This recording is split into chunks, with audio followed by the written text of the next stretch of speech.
उसकी माँ सर पकड़कर कहती है, डॉक्टर साहब मेरा शौहर मर चुका है। लेकिन दरहकीकत दिल का खराब होना और उल्टी आना मुझे ऐसा लगता है जैसा एक हामला औरत को हमल के दौरान महसूस होता है। इससे पहले डॉक्टर कई बार इस औरत का तिब्बी मुआयना कर चुका था, लेकिन इस औरत की बीमारी डॉक्टर की समझ में नहीं आ रही थी। डॉक्टर ने जब ये सुना तो फौरन कहा, क्यों ना हम आपका हमल टेस्ट कर लें। वो औरत मुस्कुराई और कहने लगी, क्या बगैर बाप और हमबिस्तरी के भी बच्चा पैदा होना मुमकिन है? डॉक्टर शर्म से मायूस हुआ, मगर इस औरत ने कहा, जैसा आप बेहतर समझे वैसा कर लें, जो भी मेरी सेहत के लिए ज़रूरी है मैं बर्दाश्त कर लूँगी। दोस्तों, ये कहानी है कनाडा के एक शहर टोरंटो की, जहाँ बेटा अपनी ही माँ को नींद की गोलियाँ खिलाकर उसके साथ जना करता रहा, लेकिन इसकी माँ को खबर तक ना होती। दोस्तों, इस औरत का ताल्लुक कनाडा के अंग्रेज़ों से है, लेकिन हकीकी मानों में अंग्रेज़ों का मुआशरा वो मुआशरा नहीं जैसा टीवी और फिल्मों में दिखाया जाता है। जबकि हकीकत में अंग्रेज़ों के भी रिश्तेदार होते हैं, उनके रिश्तों में भी फ़र्क रखा जाता है।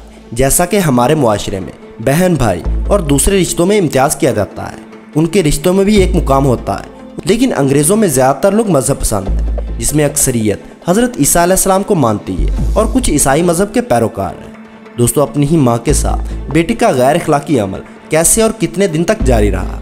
माँ ने अपने बेटे को खुद के साथ जना करते हुए कैसे पकड़ा, और पकड़े जाने के बाद माँ ने अपने बेटे के साथ क्या सलूक किया?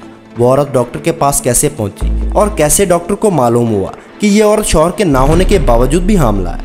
आज की इस वीडियो में जानेंगे।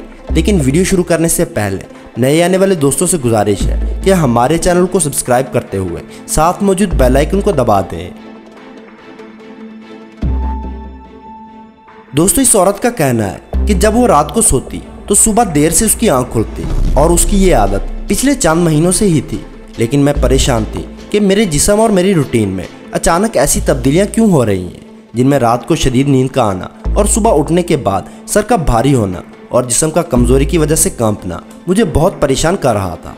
लेकिन मुझे समझ नहीं आ रही थी कि मेरे साथ ऐसा क्यों हो रहा है। आखिर मैंने एक डॉक्टर से रब्ता किया और इसको अपना तमाम अहवाल सुना दिया। डॉक्टर ने दवाई दे दी, लेकिन मसला वहीं का वहीं बरकरार था। इस औरत का कहना था कि इस परेशानी को लेकर 2 माह गुजर चुके थे, लेकिन मेरी बीमारी की शिद्दत में रोज़ बरोज़ इजाफा हो रहा था और मुझे उल्टियाँ आना भी शुरू हो गई थी। डॉक्टर को चेकअप करवाया और मुख्तलिफ किस्म की दवाइयाँ खाने के बाद भी मेरी तबीयत मज़ीद ख़राब हो रही थी। लड़के की माँ बताती है कि आखिरी बार जब डॉक्टर को चेक करवाया तो उसने डॉक्टर को बताया कि उसका शौहर अब इस दुनिया में नहीं रहा, लेकिन उसकी तबीयत की कैफियत ऐसी है जैसे एक हामला औरत की होती है। डॉक्टर ने जब उसकी ये बात सुनी तो डॉक्टर परेशान हो गया और कहने लगा, अगर आप इजाज़त दें तो मैं आपका हमल टेस्ट करवाना चाहता हूँ। जिस पर मैं मुस्कुराई और कहा कि ये कैसे हो सकता है? मेरे शौहर को मरे हुए 5 साल गुजर गए और मैंने आज तक किसी और के साथ हमबिस्तरी का सोचा तक नहीं, तो क्या बगैर बाप के या हमबिस्तरी के हमल हो सकता है? डॉक्टर ये सुनकर शर्मिंदा हो गया, लेकिन मैं मुस्कुराई और डॉक्टर को हमल टेस्ट करवाने की इजाज़त दे दी। इसके बाद डॉक्टर ने एक नर्स को बुलाया और मेरा हमल टेस्ट करने को कहा। जब मेरा हमल टेस्ट किया तो पता चला कि मैं 2 महीने की हामला हूँ, लेकिन मैं रिपोर्ट देखकर मुस्कुराई, क्योंकि मैं जानती थी कि मेरा शौहर अब इस दुनिया में नहीं है और ना ही मैंने किसी और के साथ जिस्मानी ताल्लुकात कायम किए थे जिसकी वजह से मुझे हमल ठहर सके। मैंने डॉक्टर को फिर से कहा कि यह कैसे मुमकिन है। डॉक्टर ने मेरे इसरार पर दोबारा टेस्ट करवाने को कहा। नर्स ने जब दोबारा टेस्ट किया तो अब की बार भी टेस्ट में हमल ही आ रहा था।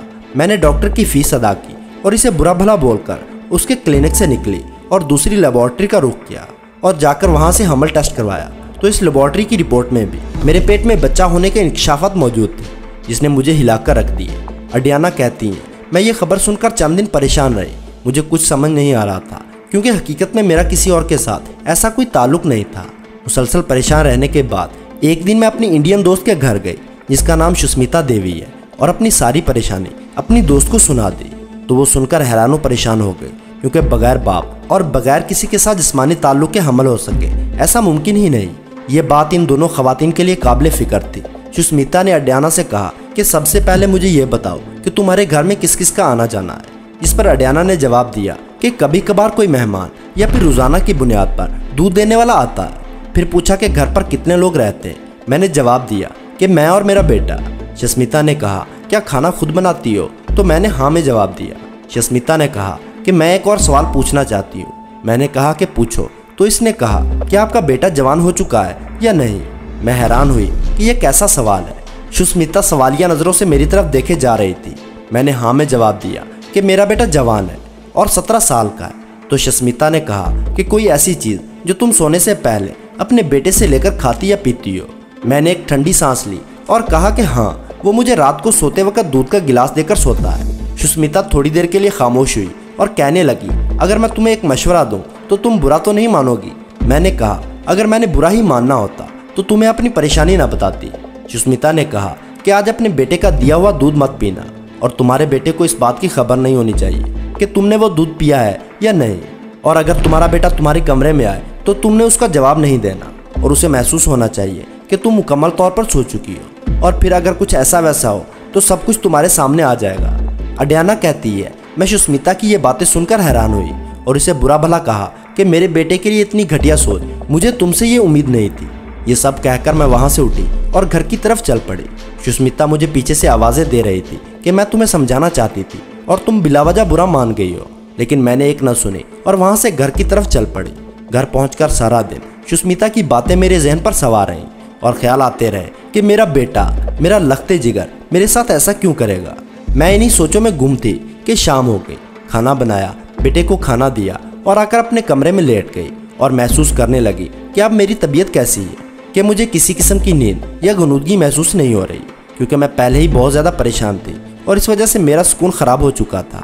लेकिन आज फिर इस रूटीन के मुताबिक मेरा बेटा गर्म दूध का गिलास लेकर मेरे कमरे में दाखिल हुआ और मुझे कहने लगा, ये दूध का गिलास पी ले।